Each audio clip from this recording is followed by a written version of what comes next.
du financement de bourses à l'étranger, et notamment dans les pays occidentaux. Je propose et je demande que soit construite une extension de l'université Omar Bongo en PPP sur le site actuel de Plénoriti, derrière l'Assemblée nationale et derrière la RTG. Puisqu'il a été dit que c'est pour intérêt public, qu'on ne laisse pas les Libanais construire à cet endroit et qu'on fasse une extension de l'UOP et que cette extension permette d'avoir sur le territoire national les formations que les enfants avaient à l'étranger avec les enseignants qualifiés d'universités aux dimensions internationales. Qu'il soit enfin institué un financement clair de la démocratie. Oui, mesdames et messieurs, la démocratie a un coût. Et il n'est pas possible de ne financer que les partis du président. Car personne ne peut me convaincre de ce qu'un parti, né il y a un mois, a pu faire les cautions de 143 candidats à la députation, si ce n'est un financement public ou des fonds publics. Nous remettons cela en cause.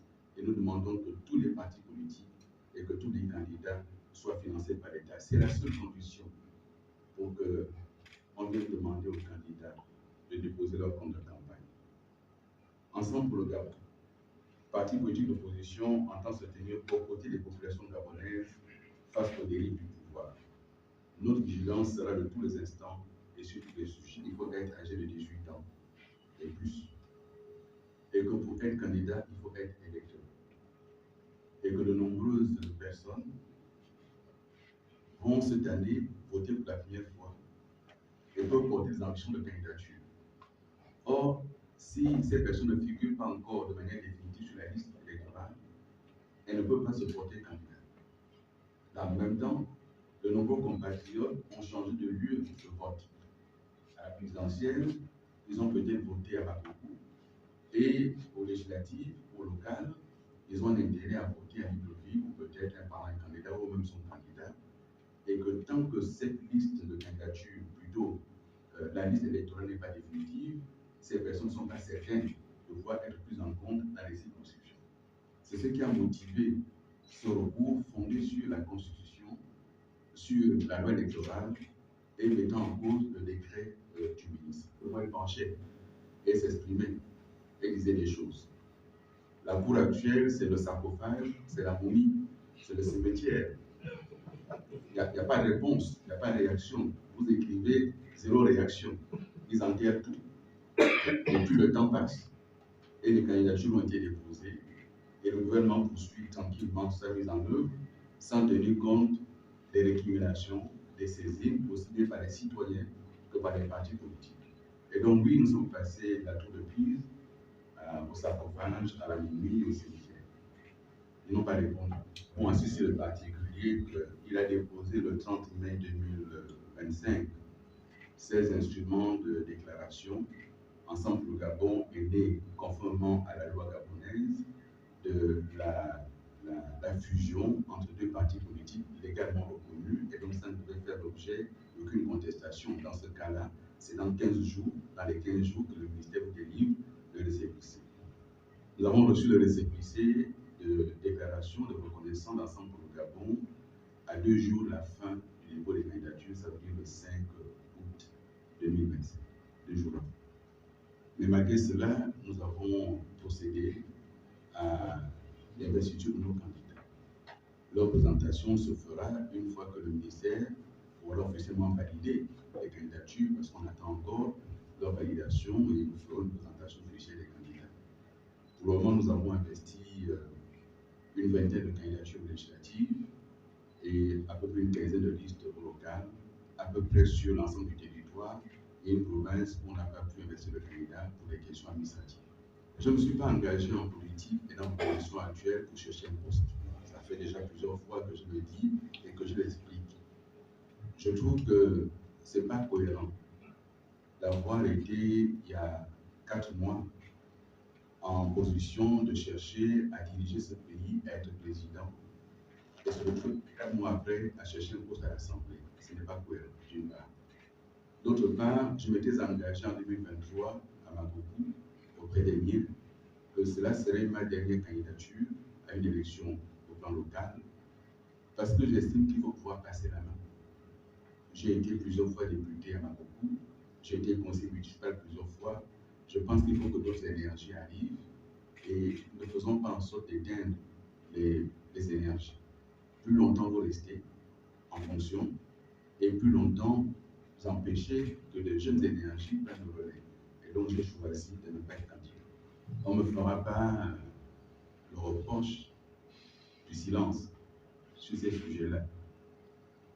Je crois que de tous les compatriotes qui ont pu servir auprès d'Ali Bongo ou à ses côtés, j'ai assumé publiquement d'avoir travaillé à ses côtés. J'ai assumé d'être allé lui rendre visite à son domicile et j'ai assumé sans me cacher. Parce que j'estime qu'il y a la loyauté, mais à côté de la loyauté, il y a ma personnalité. Et ma personnalité, j'assume mon passé, j'assume mon parcours, mais je tire les leçons des erreurs commises pour améliorer mon avenir et notre avenir collectif. Nous avons là-dessus des contradictions flagrantes. On a le président Ali Bongo, dont l'exécutif actuel nous a martelé qu'aucune charge ne pèse contre lui et qu'il pouvait sortir à tout moment. Il est sorti et on a l'exécutif qui porte plainte contre lui. Pourquoi n'avoir pas porté plainte contre lui au Gabon? Pourquoi attendre qu'il soit étranger? C'est une première contradiction. La deuxième contradiction, c'est que l'exécutif nous a dit qu'il y aurait un jugement, que Mme Sylvia Bongo et M. Nouri Bongo seraient jugés. Et puis ils sont sortis du Gabon sans qu'on dise pourquoi ils sont sortis. Ils sont sortis sur une puissance étrangère qui annonce leur sortie. Nous sommes restés interrogatifs, nous et l'ensemble du peuple gabonais. Et sur ces deux sujets, l'exécutif n'a rien dit. Silence. C'est une méthode de gouvernance chez eux. Quand un sujet embarrasse, personne ne parle, ils se taisent, officiellement. Mais derrière, ils activent des réseaux avec quelques reculs de justice qui passent à la télévision, qui sont devenus des témoins de vertu. Ils s'appuient sur quelques activistes qui tout à coup ont découvert qu'ils peuvent encore parler et qui sont rémunérés fortement pour insulter les uns les autres. Vous voyez, lorsque nous disons ici qu'il faut pouvoir mettre en place des minima sociaux, nous l'avons dit pendant la campagne présidentielle, nous avons dit qu'il faut que chaque Gabonais puisse recevoir 150 000 francs CFA par mois. On nous a dit non, vous trouvez cet argent où et qu'il n'y a pas d'argent dans le pays. Vous avez quelqu'un qui a affirmé publiquement qu'il était payé à 4 millions par mois. 4 millions par mois, ça fait 26 Gabonais à qui on trouve 150 000 francs CFA par mois. Vous avez certains qui ont 15 millions par mois. 15 millions par mois, c'est 100 Gabonais à qui on trouve 150 000 francs CFA par mois. Voilà comment le pays est géré aujourd'hui. Et nous disons, il faut stopper ces dérives-là. Moi, j'ai été toujours favorable à ce que dans notre pays, on mette en place la commission vérité, justice et réconciliation, afin que nous sachions ce qui s'est passé dans le pays. Que s'est-il passé, si on veut, depuis 2009 jusqu'à présent, mais surtout, qu'est-ce qui s'est passé après l'AVC du président? Moi, j'ai été aux responsabilités à la place qui était la mienne. Mais il y a des gens qui étaient aux responsabilités à des places plus proches que celles que j'occupais, mais à qui on ne demande rien, et qui, eux, se parlent à nous. C'est-à-dire qu'à moi, on peut faire des reproches, parce que moi, aujourd'hui, j'ose me mettre debout pour dire je ne suis pas d'accord, mais tous ceux qui étaient là et qui ont rejoint l'exécutif actuel, eux, ils ont été blanchis. Et donc, vous avez les opérations de recyclage, de blanchiment des uns des autres, et puis certains sont seulement condamnés pour leur nom. Et c'est ça qu'il faut refuser. Et je le dis aussi bien pour la famille Bongola que pour ceux qui sont encore en détention aujourd'hui, ou pour ceux qui l'ont été de manière arbitraire. Et là, vous avez un exécutif qui se blanchit lui-même, qui prend une loi d'amnistie, même une loi, une ordonnance pour s'amnistier. Mais regardez la Constitution. L'ordonnance, c'est pour les sujets qui sont des questions d'urgence pour la mise en œuvre du programme politique, du programme économique. Est-ce qu'on peut considérer que l'amnistie, c'est la mise en œuvre urgente du programme économique? Non. Et donc, si on avait même voulu faire l'amnistie, il fallait attendre qu'il y ait un Parlement élu, que ce Parlement soit rentré en fonction et qu'il y ait un vrai débat sur cette question d'amnistie. Ça concerne qui? À ce jour, personne ne sait qui est le CTRI. C'est qui les membres du CTRI concernés par ces événements-là. Et on dit que c'est à la fois des militaires, mais aussi des civils. Bon, les militaires, on a vu 11 généraux, mais les civils, c'est qui? Il faut quand même que l'opinion sache de qui il s'agit. On ne peut pas effacer comme cela les crimes juste parce que quelqu'un est au pouvoir et il le décide. Et c'est ça que nous contestons. Donc oui, il faut que la justice soit indépendante. Oui, il faut qu'elle soit libre. Non, elle ne doit pas être instrumentalisée. Et cette question d'instrumentalisation aujourd'hui, on écoute ceux qui ont été en prison, soit du Congo, notamment Bla et compagnie. qui disent que la justice a été instrumentalisée. On écoute M. Nourine Bongo qui a publié des vidéos, comme il a filmé la justice. Ils ont dit que la justice est instrumentalisée. Donc, il y a une constante. C'est qu'au Gabon, la justice n'est pas indépendante, elle est instrumentalisée. Donc, si demain, vous entendez que je suis en prison, peut-être parce que j'ai dit des choses. Et c'est cela qui devient un problème. C'est que les Gabonais croient de moins en moins à leur justice. Elle est de plus en plus instrumentalisée au profit de celui qui est au pouvoir et qui peut vous dire en réunion publique, il vous dit c'est moi qui nomme les juges, l'État peut être condamné. Moi, je n'ai pas voté pour M. Lié. Et j'ai mené campagne contre lui. Mais j'ai lu son projet de société et j'ai écouté ses déclarations.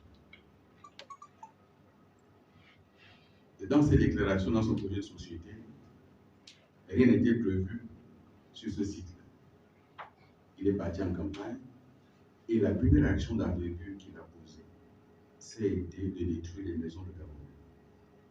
On parle là de 2000 personnes concernées.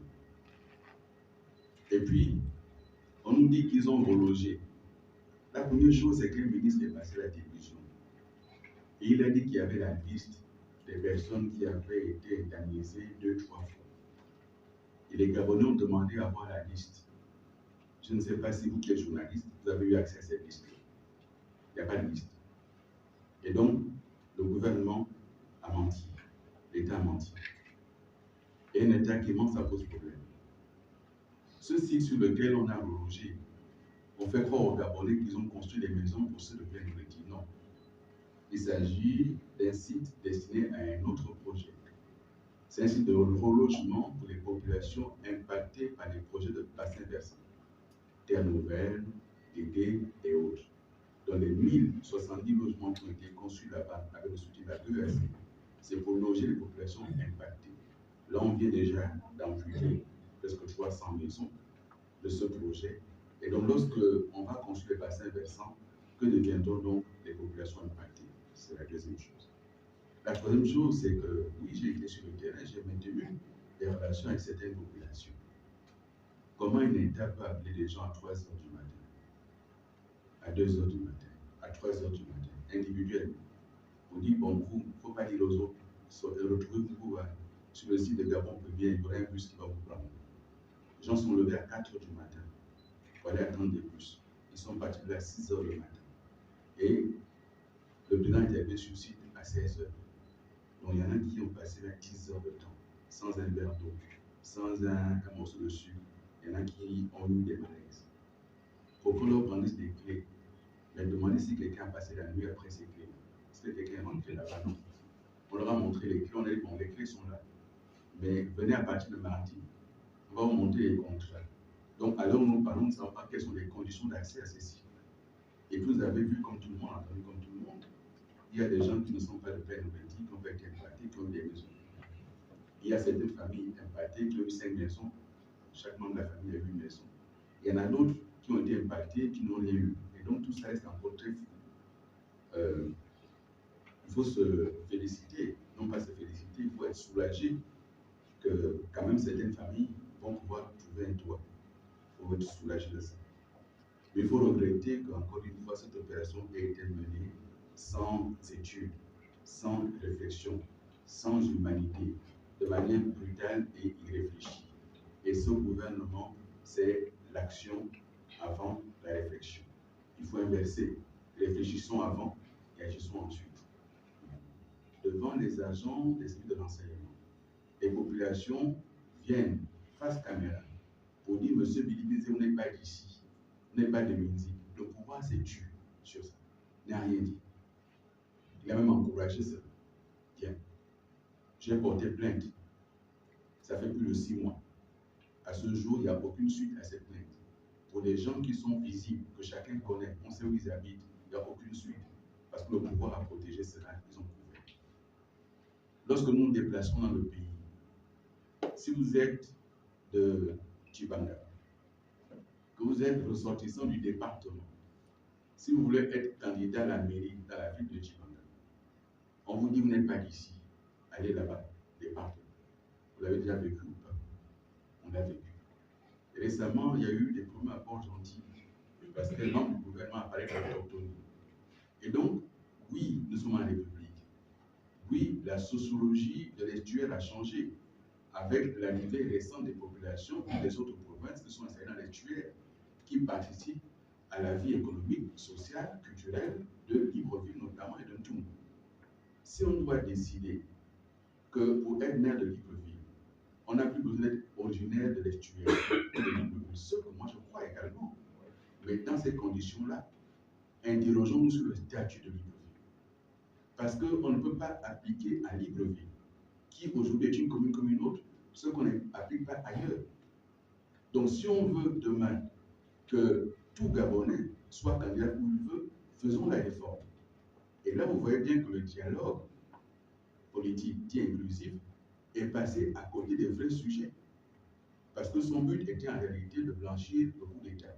Mais les vrais sujets qui arrivent sur la table aujourd'hui, où était le dialogue pour les apporter? Donc je dis, mettons en place un groupe de travail. Il y a dans l'estuaire une notabilité qui existe. Il y a dans le pays des gens qui ont de l'expérience qui existent. Et il y a une population réfléchie, intellectuelle, politique, société civile, pour ce qui en reste encore. On peut se mettre en place un groupe de travail et ensuite consultation populaire. Ça peut être un référendum, qui sait. Ça peut être une consultation simple, qui sait. Mais ne faisons pas comme s'il n'y avait pas de réalité. On a vu le chef de l'État sortir tout le blanc vêtu, pieds nus au palais, pour se mettre debout, au passage d'une communauté qui célébrait ses traditions. Ce jour-là, personne n'a sévi dans Libreville, parce que ce jour-là, on a indiqué que c'est chez eux ici, ils ont une cérémonie. Tout le monde a respecté cela. Même le congrès du parti naissant a été repoussé par rapport à cela. Mais ceux de tectonique qu'on a célébré ce jour-là, pourquoi ça disparaît maintenant? Donc, faisons attention. Oui, moi, je suis prêt à participer. Si je suis appelé, ça, c'est les vrais sujets pour lesquels je suis prêt à participer avec Ensemble pour le Gabon et ceux qui seront partie prenante.